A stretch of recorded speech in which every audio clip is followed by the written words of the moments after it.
कृपा इसी को कहते हैं। भगवान शंकर औघड़ी दयालु दातार मेरा कैलाशी मेरा अविनाशी मेरा शिव देने में कमी नहीं रखता, तो उसकी कृपा होना चाहिए। दीदी दूंगा मैं, आप बैठो, दूंगा, बैठिए आप, मौका दूंगा मैं जरूर आप लोगों को। शिव कृपा का उदारता, शंकर की करुणा। महाराज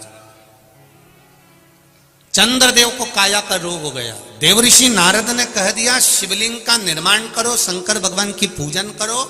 शिवलिंग के निर्माण करने से पूजन से क्या मिलेगा, ये तो कई लोग अपशब्द कहते हैं कि गुरुजी तो शिवरात्रि पर शंकर जी का अभिषेक कराते हैं और शाम को कराते हैं, रात्रि को कराते हैं। अरे भैया, शिवरात्रि का मतलब है शिवरात्रि, रात भर शिव जी की आराधना कर सकते हो। और केवल महाशिवरात्रि से मतलब नहीं है, 12 महीने शिवरात्रि आती है, 12 महीने रात भर शंकर की आराधना कर सकते हो। मेरे शिव जी की पूजन के लिए कोई समय मेरे शंकर के लिए नहीं बताया गया कि तुम सुबह पूजन करना, कि दोपहर में करना, कि शाम को करना। शंकर जगत के पिता हैं और पिता के कमरे में जाने के लिए बेटे को संकोच नहीं करना चाहिए, जब मर्जी पड़े तब चले।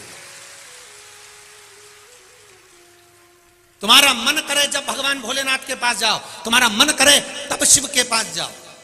जैसे रायसेन से आए हुए बेटे ने लिखा कि हम जैसे नवयुवक बच्चों में भगवान के प्रति विश्वास जागृत हुआ है शिव महापुराण के माध्यम से। और मेरे नवयुवक बेटा बेटियों से निवेदन है, संकोच मत करना। जैसे बेटे ने कथा सुनी, कथा सुनने के बाद दूसरे दिन से नियम बना लिया कि मेरा सब कुछ हो गया पर ज्वाइनिंग लेटर ही नहीं आ रहा, तो उसने भी तो हिम्मत कर कर शंकर के मंदिर में जाना चालू करा। लोगों ने ताने भी दिए होंगे, पढ़ा लिखा लड़का है, बताओ महाराज के कहने पे चल दिया। वो सियोर वाला महाराज ने तो लोगों को पागल करके रख रखा है, सबको मंदिर भेज देता है।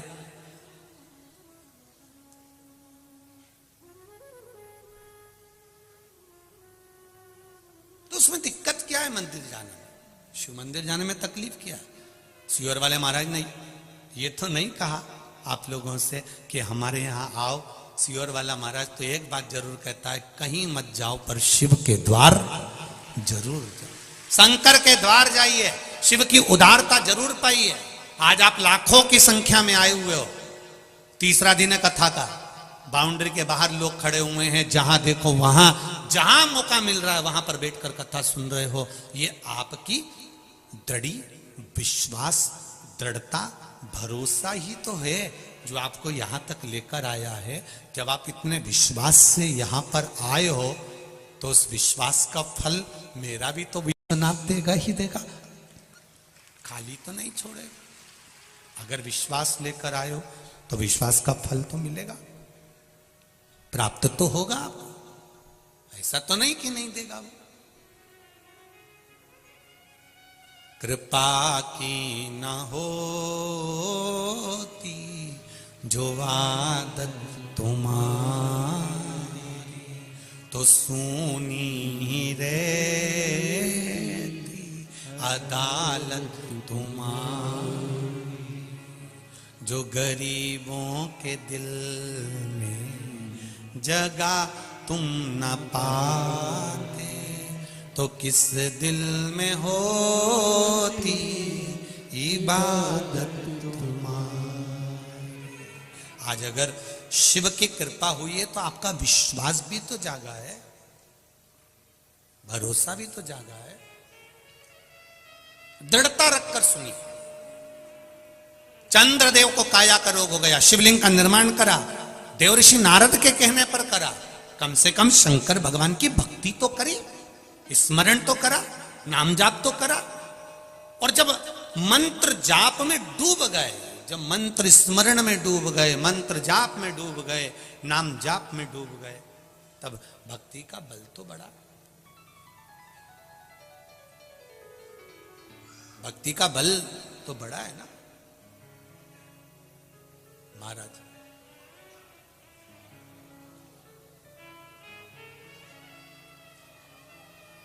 उस भक्ति के बल पर शिव की आराधना। कार्यकर्ता थोड़ा ध्यान दें, पत्रकारों को नीचे घूमने की परमिशन है, वो कहीं पर भी घूम सकते हैं क्योंकि वो पत्रकार है। इसका ध्यान रखें। कोई भी कार्यकर्ताओं को नीचे अगर पत्रकार कहीं से फोटो ले रहे हैं या लिख रहे हैं या बैठे हैं, उनको कोई मना नहीं है। पत्रकारों के लिए ये जागरूकता रहे, कार्यकर्ता इसका स्मरण रखें, क्योंकि वो भी अपना समय निकालकर यहाँ पर फोटोज लेने या लिखने या कथा का स्मरण करने आते हैं। तो पत्रकारों से मेरा निवेदन है, आप लोगों के लिए कोई मना नहीं, कार्यकर्ता भी इस चीज का स्मरण करें। अगर वो लोग घूम रहे हैं या लिख रहे हैं या पढ़ रहे हैं तो उनका मान सम्मान पूर्ण तरह से, किसी को कोई। और एक बार का निवेदन आप सबसे है, चाहे कोई वीआईपी हो, वीवीआईपी हो या साधारण सा व्यक्ति हो, एक बार अगर कोई बैठ गया है तो उसको ये ना बोलें कि आप इधर बैठो या उधर बैठो। बैठ गया ना, वो शंकर का है, शंकर का रहेगा। वो शिव का है, उसको नहीं मालूम कि आपका वीआईपीपन क्या है, पर वो शंकर का है। इसलिए आपने देखा होगा राम जी की शादी में सारे देवता है, शंकर जी की शादी में पहली पत्रिका ही भूत चुड़ैल को गई थी। तो यहां तो जो आया है वो शंकर का है। और शिव जी की शादी में सबसे आगे देवी देवताओं आगे थे, पर पीछे तो मेरे महादेव के भक्त थे अड़भंग। उनको कोई मतलब नहीं, उनको तो केवल शिव से मतलब, अड़भंगता है।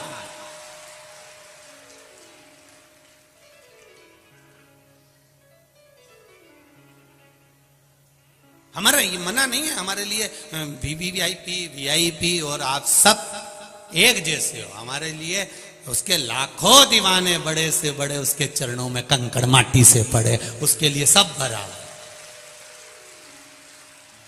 गुलाब जामुन खाओगे तो भी पेट में जाएगी, रबड़ी खाओगे तो भी पेट में जाएगी। हो सकता है तुम्हारे पास में अलग डिपार्टमेंट हो, तुम भेज दो तो वो अलग बात है, पर मेरे महादेव के पास में तो एक ही डिपार्टमेंट है। जो शिव की कथा में आ गया, भगवान ने कह दिया वो भले कुछ भी है उसकी झोली में भर कर भेजूंगा। वो गरीब है अमीर है जो है, उसकी झोली मुझे भर। 3 घंटे कथा का रसतत्व आपके लिए और हमारे लिए। केवल आप कथा सुनते ऐसा नहीं है, हम भी कथा सुनते, वाचने के साथ में हम भी उस पर स्मरण करते। भक्ति का बल बढ़ाइए, उसका रसतत्व बढ़ाइए। शिव कथा कह रही, शिवलिंग का निर्माण करा।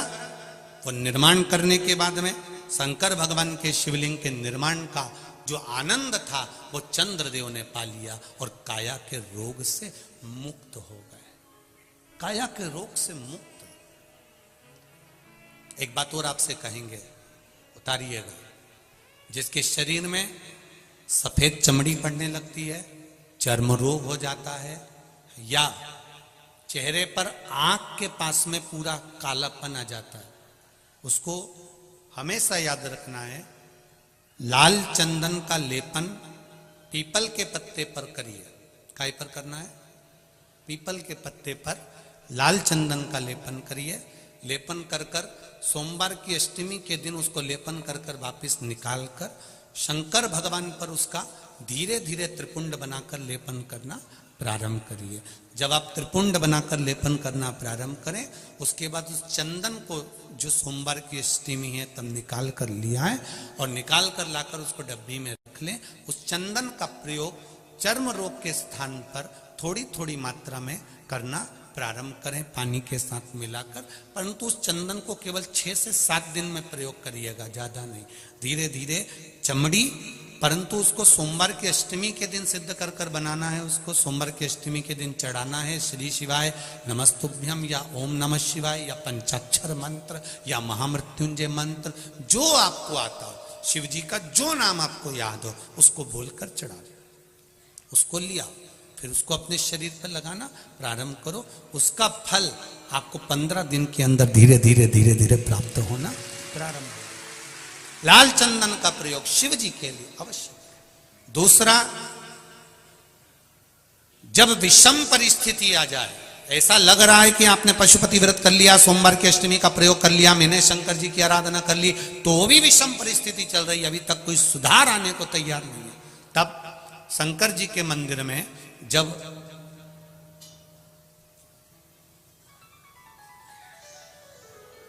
बेलपत्र चढ़ाने के लिए आप जाएं, तब प्रयास करिएगा कि बेलपत्र को, अशोक सुंदरी का स्थान सबको मालूम है ना? बोलो, जम के बोलो जरा, मालूम है सबको? अशोक सुंदरी वाली जगह पर बेलपत्री को डंडी वाली जो जगह है जहां से पानी बहकर जाता है उधर रखना, उसी बेलपत्री को वापस उठाना है। शिव जी के शिवलिंग पर जब बेलपत्री रखो तो डंडी का भाग, आप यहां बैठे हो तो डंडी का भाग पीछे की ओर होना चाहिए। शिवलिंग जैसे ये है तो डंडी का भाग पीछे की ओर, उसको रखकर 7 लोटा जल भगवान शंकर पर समर्पित कर दीजिए, अपने भाव को रखते हो। अगर विषम परिस्थिति चल रही है, आपने पशुपति व्रत कर लिया, सोमवार के अष्टमी का कर लिया, उसके बाद भी कार्य नहीं हो रहा, अटक रहा है किसी कारणवश, कोई फाइल मोटी है, थोड़ा समय लग रहा है, तो 7 लोटा जल का प्रयोग करें। धीरे धीरे 7 लोटा जल शिव जी को बाल्टी में भरकर ले जाएं अपने घर से। 7 कलश जल शिव जी को समर्पित करना है, और समर्पित करने के बाद उस बेलपत्री को वापिस अपने ही घर पर लेकर आ जाना। 11 दिन 21 दिन उसको रखो, फिर उसका विसर्जन वापिस किसी नदी, सरोवर, तालाब या वृक्ष के नीचे कर दीजिए। बाबा हाथ पकड़कर बाहर निकाल ही देगा। परिस्थिति अगर बहुत विचित्र, विषमता, बहुत विषम परिस्थिति में उस जगह पर इसका प्रयोग कर सकते। शंकर भगवान को रिझाना, बेलपत्र का प्रयोग भगवान शिव को रिझाने का जो आनंद है, शिव को जो मनाने का आनंद है, वो एक स्वरूप ही अलग है, उसका एक स्वरूप आनंद है। शंभु शरणे पड़ी मांगू घड़ी रे घड़ी, दुख काटो दया करी न दर्शन। शिव की आराधना का फल प्राप्त करें, भक्ति प्रबल होनी चाहिए। चंद्रदेव की काया ठीक हो गई। आज दक्ष प्रजापति की सभा लगी है, शिव जी जाकर बैठ गए, उठ नहीं पाए, नमन नहीं कर पाए, प्रणाम नहीं कर पाए, देख नहीं पाए। जब नहीं देखा, दक्ष प्रजापति को क्रोध आ गया। क्रोध आया, खड़े हो गए, श्राप दे दिया, रे शिव, ये केवल देखने का श्राप नहीं है, ये केवल दक्ष प्रजापति ने इसलिए शंकर जी का अपमान करा क्योंकि इन्होंने चंद्रदेव की काया को ठीक कर दिया था। श्राप दिया था दक्ष प्रजापति ने, और चंद्रदेव जब सभा में आकर बैठे तो उनकी काया ठीक थी। चंद्रदेव की काया बिल्कुल ठीक। दक्ष प्रजापति ने पूछा, चंद्रदेव की काया ठीक कैसे हो गई? मैंने श्राप दिया था तो ये तो ठीक नहीं होना था, फिर ये ठीक कैसे हो गया? तब देव ऋषि नारद ने कहा, दक्ष प्रजापति, तुमने श्राप दिया है, पर सवारने वाला वो भोलेनाथ सामने बैठा हुआ है, उसने सवार। शिव ने इसको अच्छा कर दिया, हाँ, शंकर भगवान ने इसको अच्छा कर दिया, हाँ। रुको, अब गुस्सा, अब क्रोध चरम पर पहुंच गया। अब क्रोध पहुंचा तो जैसे ही दक्ष प्रजापति अंदर आए और नारद जी ने कह दिया कि चंद्र की काया इसलिए ठीक हुई क्योंकि उसको शिवजी ने ठीक कर दिया, तो अंदर आते से ही तिलबिला रहे थे।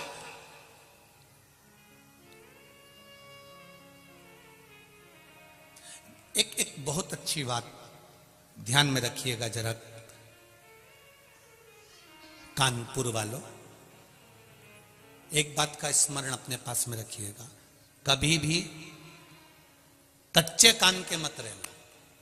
कोई अगर तुमको भर दे, कोई तुमको कुछ कह दे, कई लोग ऊंचे ऊंचे पद पर बैठे रहते हैं, बहुत ऊंचे ऊंचे सिंहासन उनके पास में रहते हैं, बहुत ऊंचे पद पर बैठने के बाद भी कोई उनको भर देता है, सर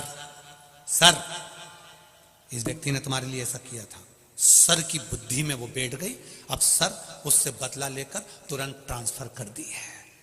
उससे तुम मिले हो, उसको तुमने जाना है, उसको तुमने समझा है, उससे एक बार दिल से बात तो करो, समझ में आएगा। वो ऐसा नहीं है। समझ में आए। किसी के लिए अपशब्द कहने से पहले, किसी को ताना देने से पहले, किसी को गाली देने से पहले, किसी को आड़ा टेढ़ा बोलने से पहले, किसी पर उंगली उठाने से पहले, किसी पर आक्षेप लगाने से पहले एक बार उससे जाकर पर्सनल मिलिए। एक बार जाकर पर्सनल मिलो और अपने पूरे परिवार के साथ मिलो कि व्यक्ति ठीक है कि बुरा है। साथ जाइए उसके मिलने के। देंगे आप, बैठो अभी मौका देंगे, पर्सनल मिलिए उसको जाकर आप। और जब आप उसके पास में जाओगे, उससे मिलोगे, अपने दिल की बात कहोगे, अपने चित्त की बात कहोगे, अपने हृदय की बात कहोगे, तब समझ में आएगा कि सामने वाला व्यक्ति कैसा है।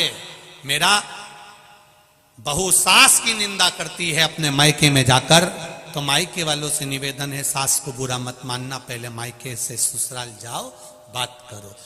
सास बहू की निंदा करती है तो मेरा निवेदन है, पहले बहू से एक बार मिलो। सास बुरी है तो उससे भी मिलने का प्रयास करना, और बहू बुरी है तो उससे भी मिलने का प्रयास करना। जरूर इनमें कुछ ना कुछ अच्छा होगा, ये निश्चित है। हर एक व्यक्ति बुरा नहीं हो सकता, ये निश्चित था। ना सास बुरी है ना बहू बुरी है। हम पहले भी कथा में कहे, कभी व्यक्ति बुरा नहीं होता, व्यक्ति का समय बुरा होता। थोड़ा सा समय गड़बड़ है तो व्यक्ति गड़बड़। बुरा तुम नहीं हो, बुरा तुम्हारा समय। अच्छा समय आता है तो लोग आपके साथ जुड़े हुए होते हैं, और जब बुरा समय आता है तो लोग आपसे दूर हट जाते हैं। अब तुम खुद अंदाजा लगाओ तो संसार कितना विचित्र है, जरा सोचो तो सही, विचार करिए जरा। जब तुम्हारे छोरा छोरी की शादी होती है, कितने मेहमान आते हैं? बोलो रे कानपुर वालों, जरा बोलो। 25, 50, 100, 200 तो आते होंगे। और रिसेप्शन में कितने आते हैं? 100, 200 तो आते होंगे कि नहीं आते हैं? आते हैं ना। और मान लो रिसेप्शन में इतने लोग इकट्ठे हुए, विवाह में इतने लोग इकट्ठे हुए, और उस लड़का लड़की का संबंध आपस में बेकार हो गया और तलाक की बात पहुंच गई, संबंध खराब हो गया, तो इनको संवारने के लिए कितने आते हैं? बोलो जरा बोलो, आएगा कोई? कोई। लड्डू खाने सब आए हैं, पकड़ ला। लड्डू खाने सब आए हैं, पेड़ा खाने सब आए, निभाने के लिए सब आए, पर जब बिगड़ती है कोई नहीं आता। जब मनुष्य का बेकार समय चालू होता है, समय चक्र जब उल्टा चलने लगता है, तब कोई नहीं आता। फिर एक आता है, वो मेरा देव अधिदेव महादेव आता है। फिर कोई, चंद्रदेव का जब बेकार समय आया तब महादेव सामने आकर खड़े हो गए। चंद्रदेव का जब बेकार समय आया तब मेरे देवाधिदेव महादेव सम्मुख में खड़े थे। दक्ष प्रजापति को मालूम पड़ा, गुस्सा आ गया, मैंने श्राप दिया और शिव ने संवार दिया। दुनिया चाहे कितना भी बुरा चाहे, अभी आपको शुरू में कथा में कहा था, शिक्षक शिक्षा देता है, गुरु दीक्षा देता है, और मेरा महादेव तुम्हारी झोलियों को भर देता है। मेरा महादेव कभी देने में पीछे नहीं हटता, उसकी कृपा बरसती ही रहती है, खूब देता है।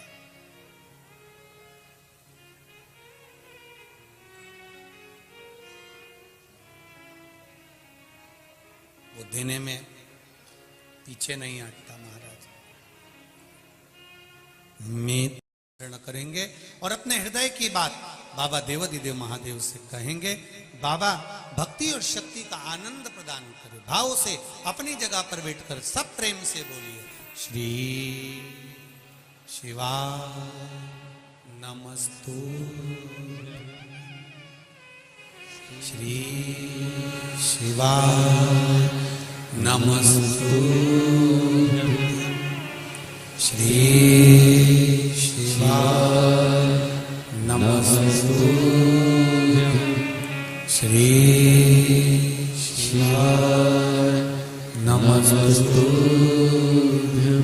श्री शिवाय नमस्तुभ्यं भोला सब दुख काटो मारा ओ भोला सब दुख काटो मारा। शिव शंकर जपो तेरी माला भोले बाबा जपो तेरी माला भोला सब दुख काटो मारा ओ भोला सब दुख काटो मारा। शिव कथा कह रहे हैं।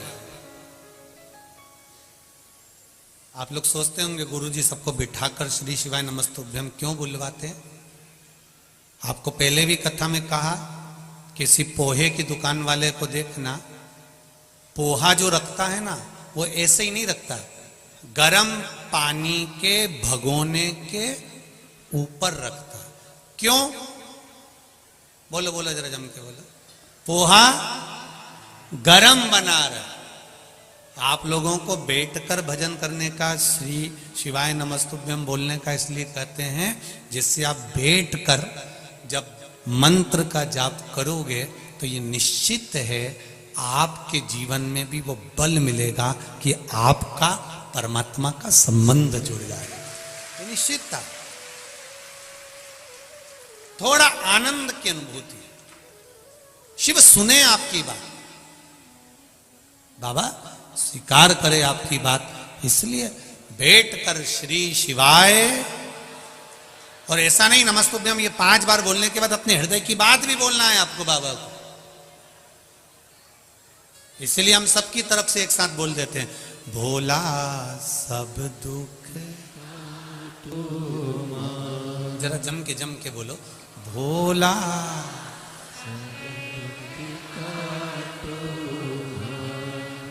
शिव शंकर तेरे माला भोला। बहुत बढ़िया। भोला सब दुख काटो मारा। भगवान से प्रार्थना करते रहो, एक दुख नहीं सब दुख काटो। एक दुख से मतलब नहीं, सब दुख से। सर्वे भवन्तु सुखिनः। शिव कथा कह रहे हैं। सती मैया के पति भगवान शिव जी को दक्ष प्रजापति ने इसलिए अपशब्द कहा क्योंकि उन्होंने चंद्र की काया ठीक कर दी। क्रोध आ गया, श्राप दे दिया, शिव तुम शमशान में निवास करोगे। भगवान शंकर शमशान में रहने के लिए तैयार। जाई विधि राखे राम ताई विधि रही है। सीताराम सीताराम सीताराम। और किया अभिमान तो फिर नहीं पाएगा, होगा वही प्यारे जो भोले जी को भाई। मिला शमशान में रहने का श्राप मिला। शिव जी तो भी खुश हो गए, उठकर नाचने लगे। भगवान विष्णु ने पूछा तुमको श्राप लगा है और तुम नाच रहे हो? शंकर भगवान कहने लगे मेरे ससुर ने जो मुझे जगह दी है उस जगह पर कोई दूसरा कब्जा नहीं कर पाएगा। शमशान में कौन कब्जा करने जाएगा? मुझे शमशान का वास मिला। ये कोई साधारण जगह नहीं, जहां अमीर और गरीब दोनों की शान सम है, उसी का नाम सम शान है। वहां कोई छोटा नहीं, कोई बड़ा नहीं, सब बराबर। कोई छोटा नहीं, कोई बड़ा नहीं। ये शिव कृपा, शिव उदारता, उसकी करुणा है। शिव कथा कह रही है। भोलेनाथ जी चले गए, सती मैया के साथ निवास किया। दक्ष प्रजापति ने एक यज्ञ रखा, सबको बुलाया, शिव जी को नहीं बुलाया।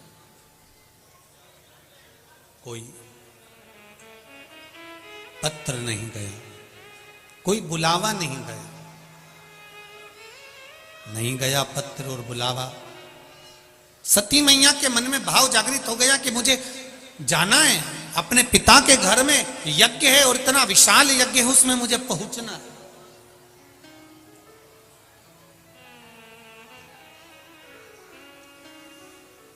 मेरे पिता के घर के यज्ञ में मुझे जाना, जाने के लिए आतुर हो गए। शिव जी से कहा, बाबा मेरा मन है मैं भी अपने पिता के घर में यज्ञ में जाऊं।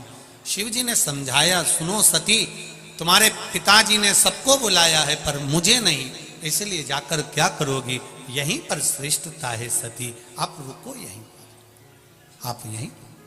सती मैया नहीं मानी, जाने के लिए आतुर था। मायके जाए बेटी, मना नहीं है।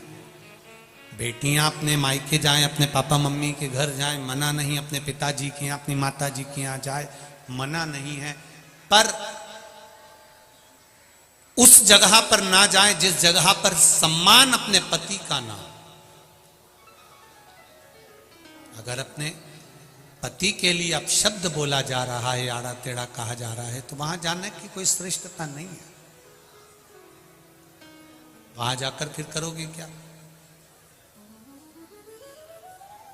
उसकी श्रेष्ठता समाप्त है। जाओ पिता के घर में, जाना चाहिए। जब तक माँ बाप जिंदा हैं, जब तक माता पिता जीवित हैं, तब तक बेटियां मायके आती हैं, और जिस दिन माँ बाप चले जाते हैं तो बेटियां भी मायके आना बंद कर देती हैं, फिर वो अपने घर पर रहती हैं। माता पिता के रहने से बेटियां आती, जब माता पिता नहीं रहते तो बेटियां भी नहीं। क्या करेंगे आके हम। महाराज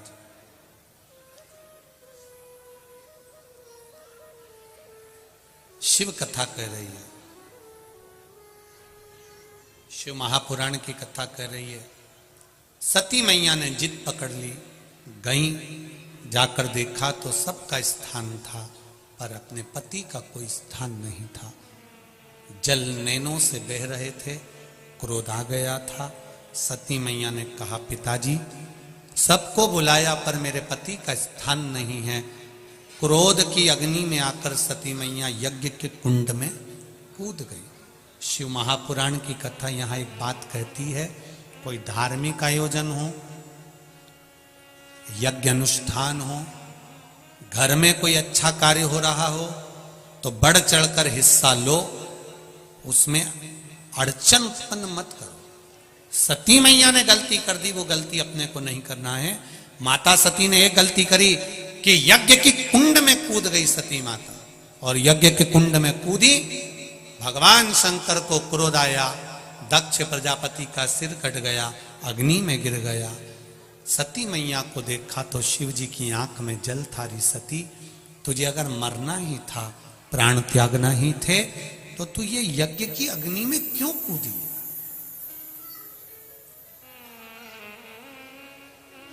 यज्ञ कुंड में कूदना यह श्रेष्ठता नहीं है। कोई अच्छा कार्य हो रहा हो, रामायण भागवत गीता शिव पुराण यज्ञ अनुष्ठान दान भंडारा भोजन कुछ अच्छा हो रहा हो, धार्मिक आयोजन हो रहा हो, बन सके तो उसमें सहयोग करो, ना बन सके तो थोड़ा सा पीछे हट जाओ।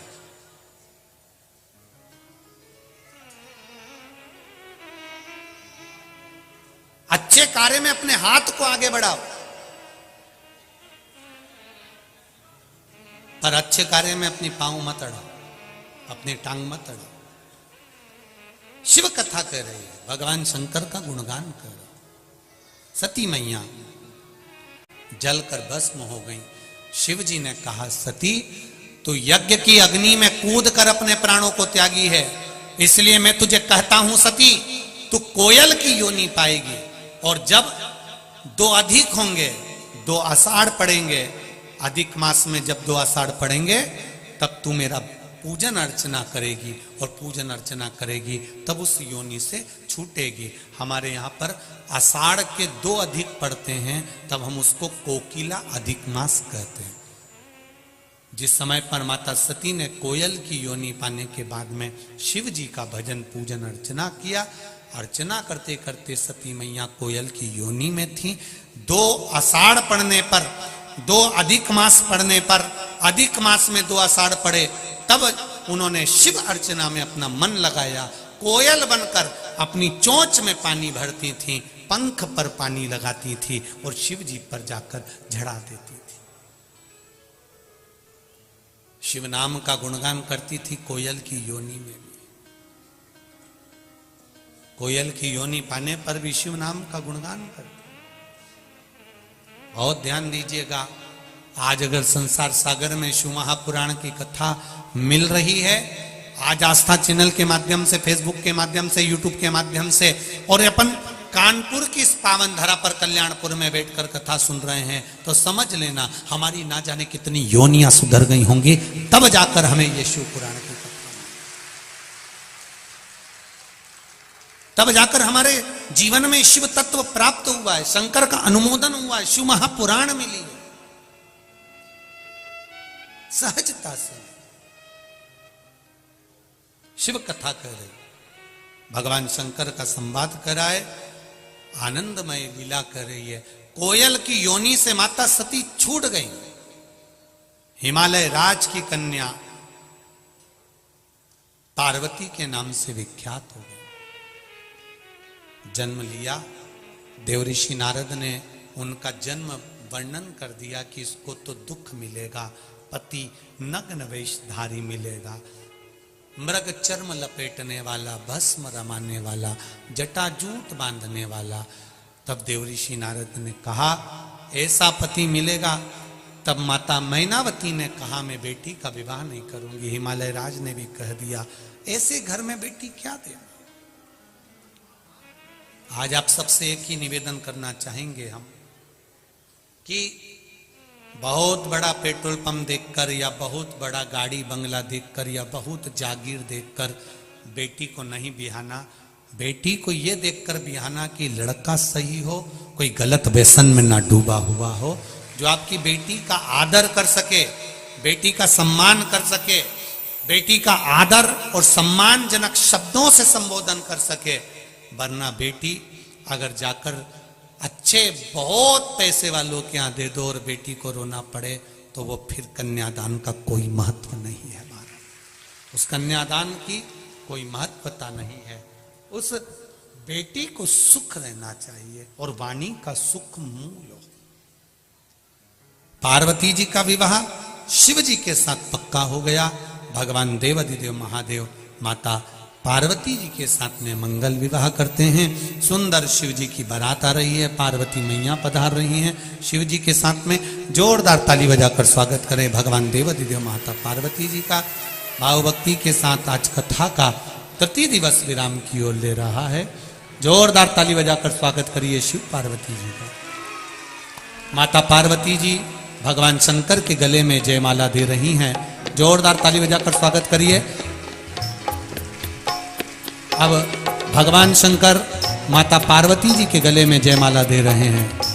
हर हर महा। सुंदर जयमाला का क्रम हुआ। अभी आशीष जी सूचना दे हैं, फिर आरती का क्रम होगा। आप सब आरती का आनंद लें। जय जय श्री राधे। सभी भक्तों को हर हर महादेव साधा जय श्री कृष्णा। श्री शिवाय नमस्तुभ्यम। व्यासपीठ को नमन करते हुए हम सबके